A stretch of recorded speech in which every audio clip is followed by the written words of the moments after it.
Hello दोस्तों, सृष्टि education house में मैं विवेक कुमार आप लोगों का स्वागत करता हूं। आज के इस वीडियो में संविधान का टॉप 100 प्रश्न कराने जा रहा हूं, जो बीएसएससी सीजीएल एग्ज़ाम के व्यू से काफ़ी इम्पोर्टेंट है। तो आइए बिना समय का विलम्ब किए हुए हम लोग सीधे प्रश्न पर चलते हैं। दोस्तों, पहला प्रश्न है, किस एक्ट के द्वारा दोहरे प्रशासन की नींव पड़ी? तो दोस्तों 1784 का ईस्ट इंडिया एक्ट के द्वारा। नेक्स्ट हम लोग देखते हैं, सिविल सेवा का सीट को किस अधिनियम के द्वारा प्रतियोगी परीक्षाओं के आधार पर भरा जाने लगा? तो ये 1853 का चार्टर अधिनियम के द्वारा। नेक्स्ट हम लोग देखते हैं तीसरा नंबर प्रश्न, किस अधिनियम के द्वारा कंपनी का शासन सीधे ब्रिटिश क्राउन के हाथों में चला गया?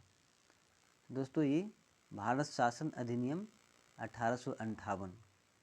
चौथा नंबर देखिए, किस अधिनियम के द्वारा गवर्नर जनरल को पहली बार अध्यादेश जारी करने की शक्ति प्रदान की गई? तो ये 1861 ईस्वी का भारत परिषद अधिनियम। नेक्स्ट देखिए पांचवा नंबर,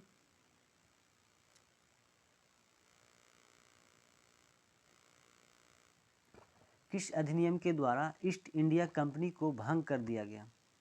तो दोस्तों ये 1873 ईस्वी के अधिनियम के द्वारा। नेक्स्ट देखिए छठा नंबर, अप्रत्यक्ष चुनाव प्रणाली की शुरुआत किस अधिनियम के द्वारा की गई? तो ये 1892 ईस्वी का भारत परिषद अधिनियम के द्वारा। नेक्स्ट सातवां नंबर हम लोग देखते हैं, पहली बार मुस्लिम समुदाय के लिए पृथक प्रतिनिधित्व का उपबंध किसके तहत किया गया? तो 1909 ईस्वी का भारत परिषद अधिनियम के द्वारा।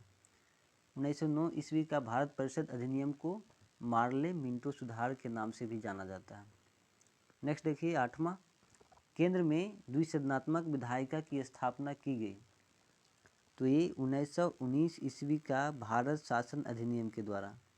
1919 ईस्वी का भारत शासन अधिनियम को मॉन्टेग्यू चेम्सफोर्ड सुधार भी कहा जाता है, नाम से जाना जाता है। नेक्स्ट हम लोग देखते हैं नौवां नंबर, ब्रिटिश संसद द्वारा कब भारतीय स्वतंत्रता अधिनियम प्रस्तावित किया गया? दोस्तों 4 जुलाई 1947 ईस्वी को ब्रिटिश संसद द्वारा भारतीय स्वतंत्रता अधिनियम प्रस्तावित किया गया।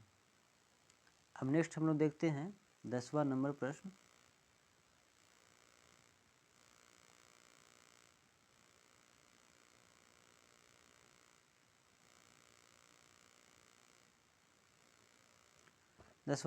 है दोस्तों, संविधान सभा की रचना हेतु विचार सर्वप्रथम किस पार्टी ने प्रस्तुत किया था? तो ये किया था स्वराज पार्टी ने 1924 ईस्वी में। 11वां देखिए, किस देशी रियासत के प्रतिनिधि संविधान सभा में सम्मिलित नहीं हुआ था? तो ये हैदराबाद का प्रतिनिधि। नेक्स्ट देखिए 12वां, संचालन समिति एवं प्रारूप समिति के अध्यक्ष कौन थे? डॉक्टर राजेंद्र प्रसाद एवं BR अम्बेडकर। संचालन समिति के राजेंद्र प्रसाद थे और प्रारूप समिति के अध्यक्ष अम्बेडकर साहब थे। नेक्स्ट हम लोग देखते हैं 13वां नंबर,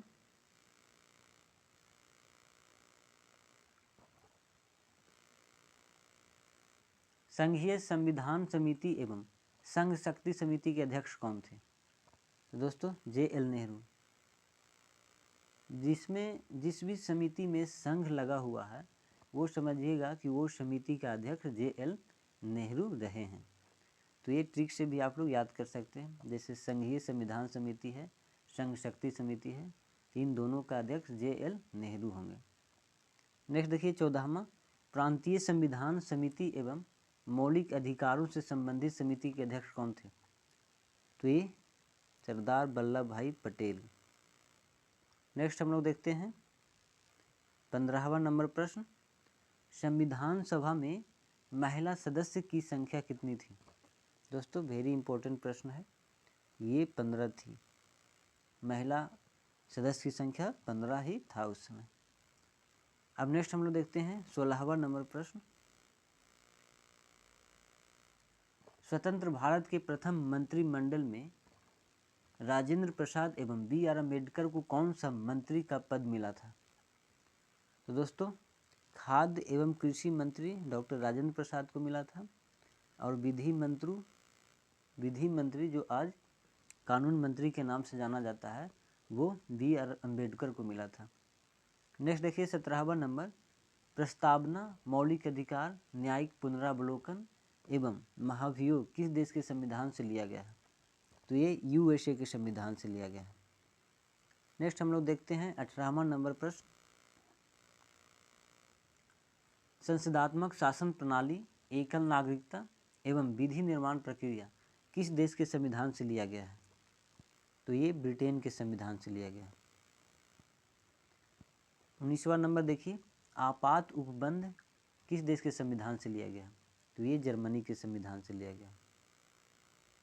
दोस्तों ये सब जो भी प्रश्न मैं करा रहा हूँ काफ़ी इम्पोर्टेंट प्रश्न है, तो आप लोग एक एक प्रश्न को अच्छे ढंग से याद कर लीजिएगा। 20वां नंबर प्रश्न को देखते हैं, मूल कर्तव्य एवं विधि द्वारा स्थापित प्रक्रिया किस देश के संविधान से लिया गया?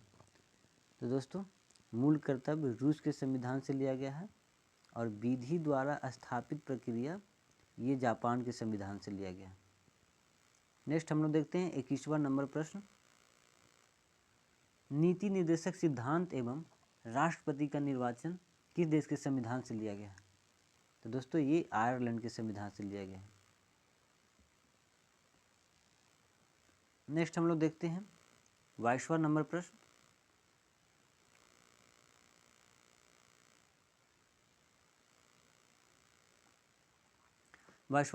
है संविधान संशोधन का प्रावधान किस देश के संविधान से लिया गया?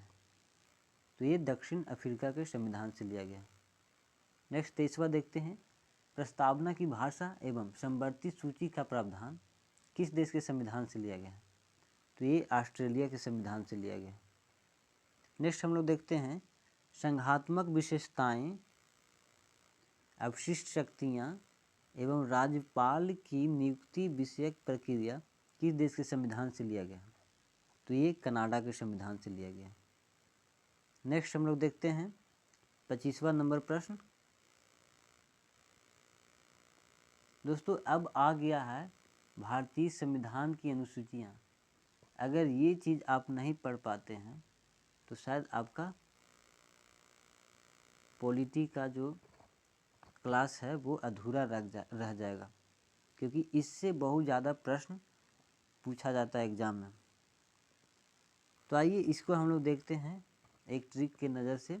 बहुत ही आसानी से आप लोगों को 12 अनुसूची जो है वो सारे को हम आज याद कराने वाले हैं। दोस्तों पहला अनुसूची में 28 राज्य एवं 9 संघ शासित प्रदेश हैं। यहाँ पे ये गलत हो गया, अभी के अनुसार ये 8 संघ शासित प्रदेश हैं। तो 28 राज्य एवं 8 संघ शासित प्रदेश हैं। दोस्तों द्वितीय अनुसूची में ये तो सभी लोग जानते हैं कि प्रथम अनुसूची में राज्यों का संघ बोला गया है, उसमें जितना भी यूनियन टेरिटरीज हैं और जो स्टेट हैं वो उसमें रखा गया है उसको में प्रथम अनुसूची में, तो सभी लोग जानते हैं। दूसरा देखिए, दूसरा में जो है द्वितीय अनुसूची है, इसमें वेतन भत्ते एवं पेंशन के बारे में वर्णन किया गया। अब दोस्तों दूसरा में और तीसरा में एक ट्रिक लगा सकते हैं कि राष्ट्रपति और जो राज्यपाल होते हैं बहुत ऊंचा पद होता है, इसीलिए उनके वेतन जो है शपथ ग्रहण से पहले ही मिल जाता है। जब उनका नियुक्ति होता है उसी समय से उनका वेतन चालू हो जाता है और 1 महीना का पैसा जो है एडवांस में दे दिया जाता है। तो इसीलिए ट्रिक के माध्यम से आप लोग याद कर लीजिए कि द्वितीय अनुसूची में पहले वेतन मिलता है, उसके बाद तृतीय अनुसूची में शपथ ग्रहण होता है। तो द्वितीय में वेतन मिलेगा और तृतीय में शपथ ग्रहण, पहले वेतन उसके बाद शपथ ग्रहण। तो क्या देखें हम लोग, द्वितीय अनुसूची में वेतन भत्ते एवं पेंशन, तृतीय में शपथ ग्रहण। अब नेक्स्ट हम लोग देखते हैं चौथा नंबर,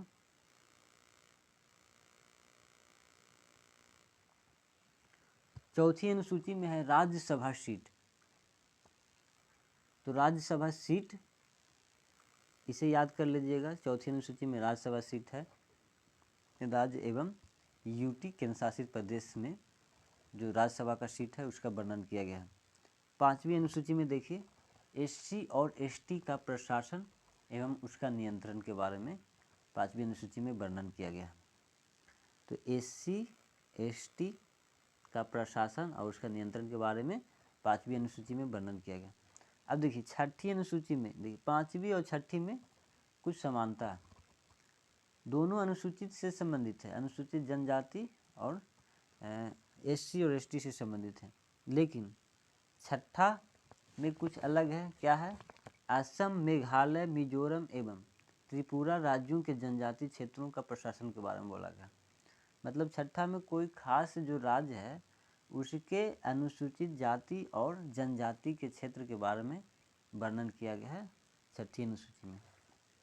तो आप लोग इसे भी याद कर लीजिएगा कि छठी अनुसूची में असम राज्य, मेघालय, मिजोरम एवं त्रिपुरा, इन 4 राज्यों के अनुसूचित जाति और जनजाति के क्षेत्र के प्रशासन के बारे में वर्णन है। नेक्स्ट हम लोग देखते हैं 7वां नंबर,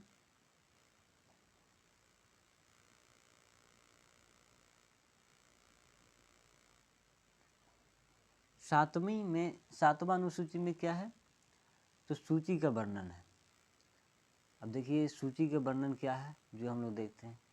सूची को हम लोग 3 भागों में डिवाइड करते हैं। हम लोग क्या संविधान में ही डिवाइड किया गया है, संघ सूची, राज्य सूची और समवर्ती सूची। अब यहाँ से प्रश्न बनता है कि संघ सूची में जो जब संविधान लागू हुआ था उस समय कितनी सूची था उसमें और वर्तमान में कितना विषय है। तो संघ सूची में पहले जब संविधान लागू हुआ था तो उस समय 97 विषय था। अब वर्तमान में संघ सूची में 100 विषय है। अब देखिए राज्य सूची में क्या है? राज्य सूची में पहले 66 था लेकिन वर्तमान समय में 61 है। दोस्तों होता ये है कि बहुत सारे राज्य का जो सूची है वो या तो समवर्ती सूची में उसको बदल दिया गया या फिर संघ सूची में उसको ले आया गया। इसी कारण राज्य का सूची घट गया है और संघ सूची और समवर्ती सूची की संख्या बढ़ गया। दोस्तों आप देखिए समवर्ती सूची में हम लोग देखते हैं कि कितनी सूचियां हैं।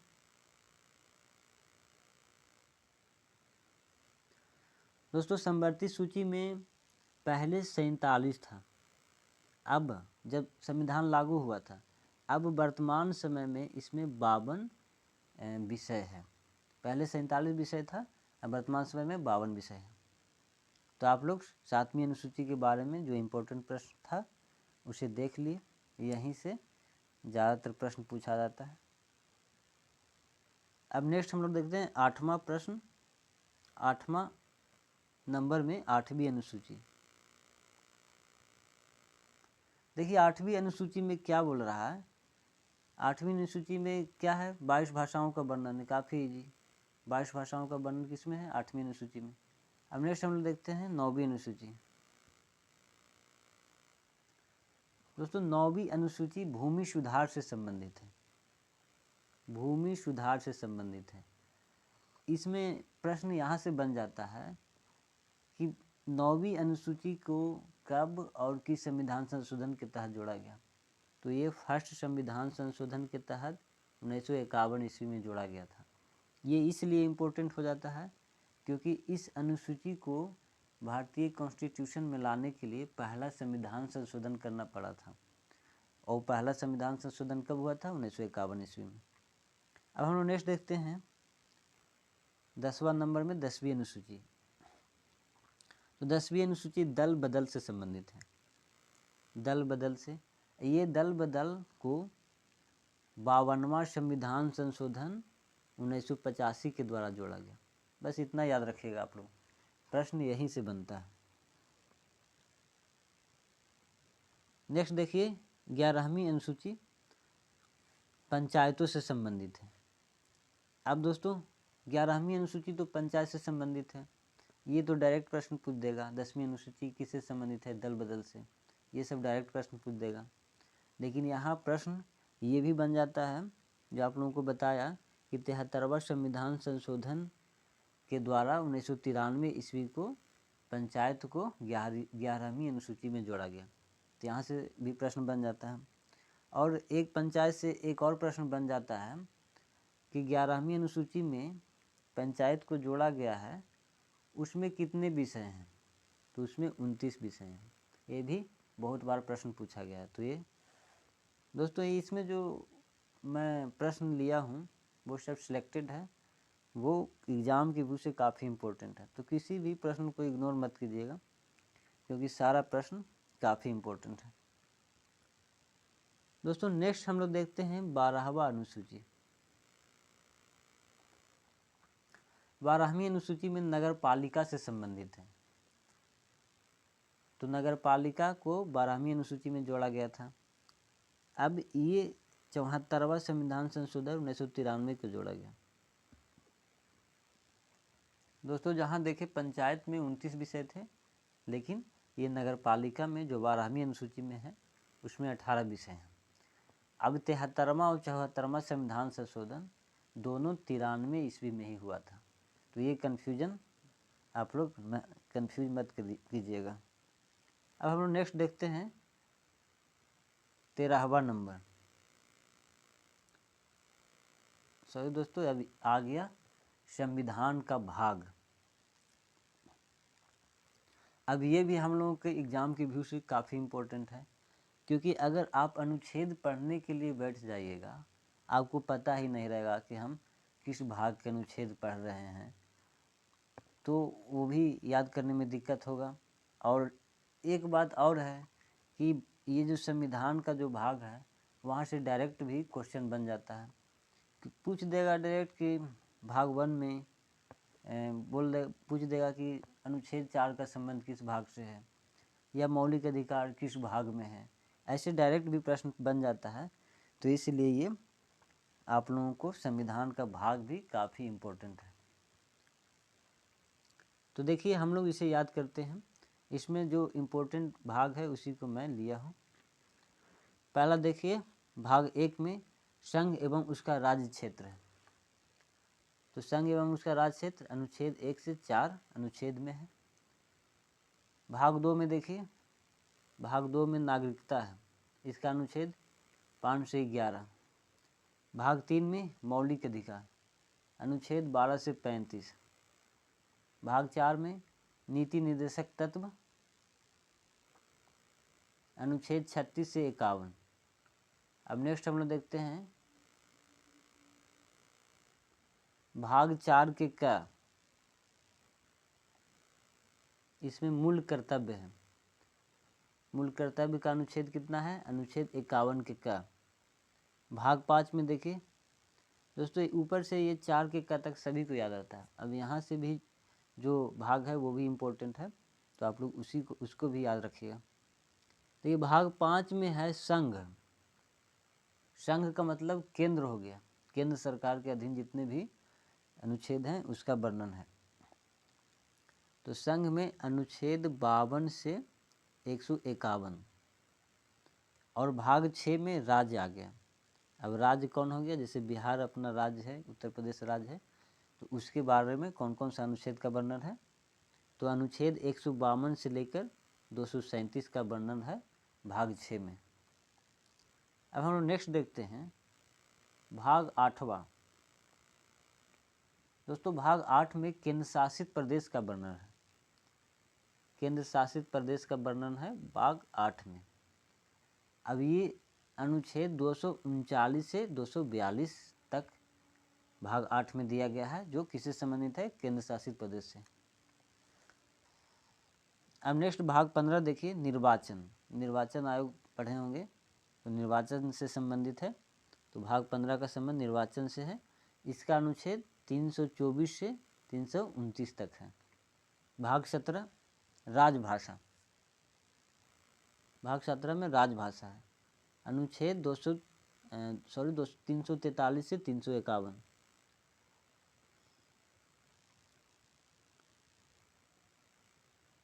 दोस्तों भाग 17 में राजभाषा है, जो 343 से लेकर 351 तक अनुच्छेद में दिया गया है।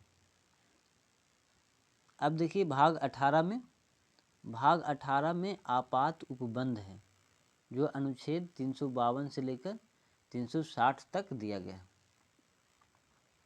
आपात उपबंध में पढ़े होंगे, 352 में राष्ट्रीय आपात है, 356 में राष्ट्रपति शासन है, 360 में वित्तीय आपात है। तो वही आपात उपबंध का वर्णन है भाग 18 में। अब नेक्स्ट देखिए भाग 20 में संविधान संशोधन है, जिसका अनुच्छेद 368 है। तो 368 में किसका वर्णन है? भाग 20 का, जो संविधान संशोधन से संबंधित है। इसका एक ही अनुच्छेद है, सिर्फ 368 भाग 20 का। नेक्स्ट हम लोग देखते हैं। अब दोस्तों प्रश्न है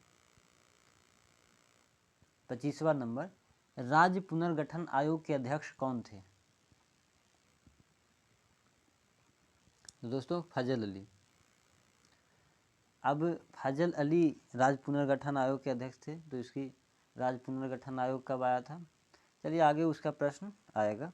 26वां नंबर देखिए, भाषा के आधार पर गठित पहला राज्य कौन था? तो ये आंध्र प्रदेश। 27वां देखिए, पांडिचेरी संघ राज्य क्षेत्र कब बना? 1956 ईस्वी में। 1956 में संघ राज्य क्षेत्र बना और 1954 में भारत को फ्रांस ने दे दिया था।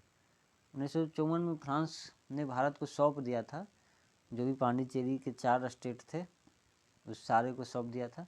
और 1956 में संविधान सभा के द्वारा, संविधान सभा ने संसद के द्वारा इसको स्वीकृति मिली और फिर 1956 में ये पांडिचेरी संघ राज्य क्षेत्र बना। 28वां देखिए, राज्य पुनर्गठन आयोग एवं क्षेत्रीय परिषद का गठन कब हुआ? 1956 ईस्वी में। नेक्स्ट हम लोग देखते हैं आगे दोस्तों। अब जो मोस्ट इम्पोर्टेंट अनुच्छेद है, आर्टिकल्स है, उसको हम लोग देखेंगे। तो अनुच्छेद 1 में देखिए, भारत अर्थात इंडिया राज्यों का संघ है। वे किस में लिखा गया है? अनुच्छेद 1 में। दोस्तों काफ़ी इम्पोर्टेंट प्रश्न। 2 में देखिए, अनुच्छेद 2 में विदेशी राज्यों का भारत में आगमन। दोस्तों 2 में विदेशी राज्यों का भारत में आगमन है। जो भी कोई अदर कंट्री का स्टेट या अदर कंट्री इसमें आना चाहे तो वो अनुच्छेद 2 के अंतर्गत आता है। नेक्स्ट देखिए अनुच्छेद 3, वर्तमान में उपस्थित राज्यों में से तोड़कर नए राज्य का निर्माण एवं वर्तमान राज्यों के नाम एवं सीमाओं में परिवर्तन। तो अनुच्छेद 3 में क्या है? वर्तमान में उपस्थित राज्यों से तोड़कर नए राज्य का निर्माण एवं वर्तमान राज्यों के नाम एवं सीमाओं में परिवर्तन। तो ये दिया गया है। अब नेक्स्ट हम लोग देखते हैं अनुच्छेद 14वां। अब दोस्तों यहाँ से जो अनुच्छेद है वो मौलिक अधिकार का आर्टिकल है। अब देखिए अनुच्छेद 14 में क्या दिया गया है? विधि के समक्ष समानता। अनुच्छेद 14 में विधि के समक्ष समानता है। इसके मतलब आप जान रहे होंगे, विधि के समक्ष समानता है मतलब कोई भी कानून है जो हर इंडिया में रहने वाले प्रत्येक आदमी के एक समान लागू होगा। ऐसा नहीं है कि जो अमीर है उसके लिए अलग कानून लागू होगा उसके लिए, और जो गरीब है उसके लिए अलग कानून लागू होगा। कहने का मतलब है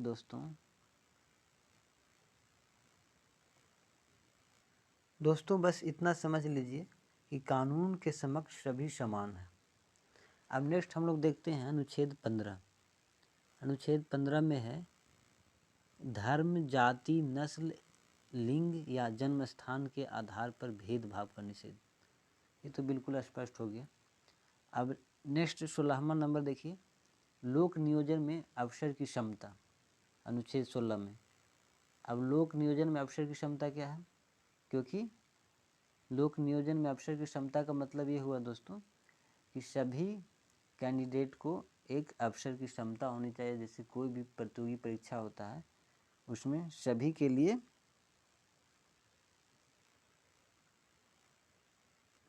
कहने का मतलब है दोस्तों, लोक नियोजन में अवसर की क्षमता का मतलब हुआ कि सभी को अगर केंद्र सरकार वैकेंसी देती है तो उसको समान अवसर मिले। लेकिन इसका एक एक्सेप्शन है, अनुसूचित जाति, अनुसूचित जनजाति, पिछड़ा आयोग, और अभी तो EWS को भी लाया गया है, तो इन सबों को छोड़कर। अब हम नेक्स्ट देखते हैं 17वां नंबर, अस्पृश्यता का अंत। अस्पृश्यता के अंत अनुच्छेद 17 में है, काफ़ी इजी प्रश्न है। अनुच्छेद 18 में उपाधियों का अंत है। दोस्तों पद्म भूषण, पद्म विभूषण जितना भी पुरस्कार है वो अनुच्छेद 18 के तहत ही दिया जाता है। नेक्स्ट देखिए अनुच्छेद 19 के ए में बोलने की स्वतंत्रता। दोस्तों 19 का जो अनुच्छेद है वो काफ़ी लंबा है, उसमें 6 टाइप का स्वतंत्रता का वर्णन किया गया है। तो उसी को 19 के A B C D E G तक आप लोगों का ये स्वतंत्रता मिलेगा, उसको हम लोग देखते हैं। तो अनुच्छेद ए में है बोलने की स्वतंत्रता, अनुच्छेद 19 के ए में है बोलने की स्वतंत्रता। अब देखिए अनुच्छेद 19 के बी में है शांतिपूर्वक बिना हथियारों के एकत्रित होने एवं सभा करने की स्वतंत्रता। अब नेक्स्ट हम लोग देखते हैं 19 के सी, अनुच्छेद 19 के सी, संघ बनाने की स्वतंत्रता। 19 के सी में है संघ बनाने की स्वतंत्रता। 19 के डी में है विचलन करने की स्वतंत्रता। विचलन करने का मतलब है कि देश के किसी भी भाग में आवागमन की स्वतंत्रता। अब देखिए 19 के ई में है बसने की स्वतंत्रता, मतलब देश के किसी भाग में आप जाकर बस सकते हैं, आपको कोई बाध्य नहीं कर सकता। पहले एक एक्सेप्शन था वो जम्मू कश्मीर, अब उस एक्सेप्शन को भी हटा दिया गया है। अब नेक्स्ट देखिए 19 का जी में है कोई भी व्यापार एवं जीविका चलाने की स्वतंत्रता। कोई भी व्यापार एवं जीविका चलाने की स्वतंत्रता वो 19 का जी में है। नेक्स्ट हम लोग देखते हैं दोस्तों वही 6 था जो 19 में दिया गया था स्वतंत्रता का अधिकार में। अनुच्छेद 20 में है अपराधों के लिए दोष सिद्धि के संबंध में संरक्षण। अपराधों के लिए दोष सिद्धि के संबंध में संरक्षण, दोस्तों ये समझिएगा। अब दोस्त नेक्स्ट देखते हैं अनुच्छेद 21 प्राण एवं दैहिक का संरक्षण। अनुच्छेद 21 में है प्राण एवं दैहिक की स्वतंत्रता का संरक्षण। दोस्तों प्राण एवं दैहिक का मतलब हुआ कि कोई भी